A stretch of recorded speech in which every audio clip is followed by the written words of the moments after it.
BPL ক্রিকেটের পর নারী ফুটবল লিগেও চ্যাম্পিয়ন হবার দ্বার প্রান্তে রাজশাহী।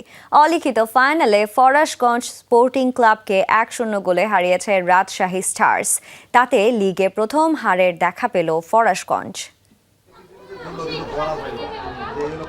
নারী লিগে দুই শীর্ষ শক্তিশালী দলের অলিখিত ফাইনালের লড়াই। রাজশাহী স্টার্সের প্রতিপক্ষ ফরাশগঞ্জ স্পোর্টিং ক্লাব। দুই দলই লিগে 6 ম্যাচে সবকটিতে জিতে সমান পয়েন্ট। যে জিতবে সেই লিগ জয়ের দৌড়ে এগিয়ে থাকবে। এমন ম্যাচে ঋতুপর্ণাদের রাজশাহীর বিপক্ষে চোখে চোখ রেখে লড়তে থাকে মারিয়া মান্ডার ফরাশগঞ্জ। তবে 39 মিনিটে গোলকিপার ইয়ারজানের ভুলে স্কোর করেন আলপি আক্তার। আনন্দে ফেটে পড়ে রাজশাহী ডাগআউট। এ নিয়ে চলমান লিগে আলপির গোল সংখ্যা দাঁড়ালো 20-এ। সামনে কেবল 22 গোল করা ফরাশগঞ্জ স্ট্রাইকার শামসুন নাহার জুনিয়র।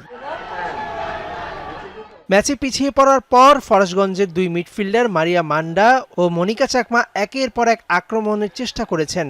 প্রথম 6 ম্যাচে গোল পাওয়া শামসুন নাহার এদিন প্রথমবারের মতো গোল পাননি।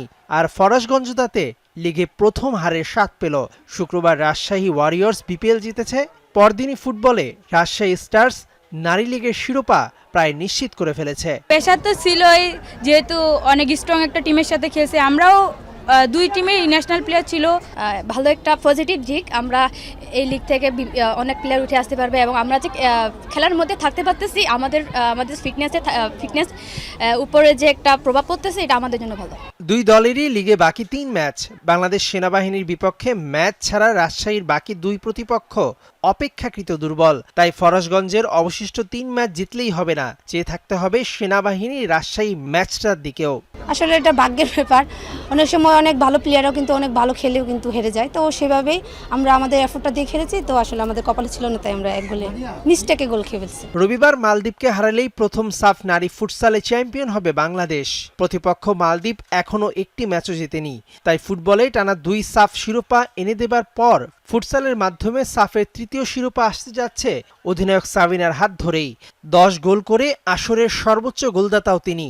মার্চে অস্ট্রেলিয়ায় এশিয়ান কাপে সাবিনা মাসুরারা দলে থাকলে ভালো লাগবে বলে জানালেন দুই সতীর্থ মারিয়া ও ঋতুপর্ণা। সবসময় মিস করি, কারণ হলো আপুদের সাথে আমাদের 2 বার সাব চ্যাম্পিয়ন হয়েছি আর একসাথে খেলেছি। তো এটা তো মিস করারই কথা।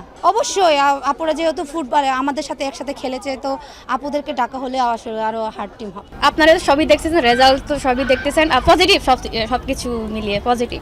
তাদের জন্য সবসময় শুভকামনা থাকবে আমার। তবে সবকিছুই নির্ভর করছে জাতীয় নারী দলের হেড কোচ পিটার বাটলারের উপর। 28 জানুয়ারি শুরু হবে জাতীয় নারী দলের ক্যাম্প।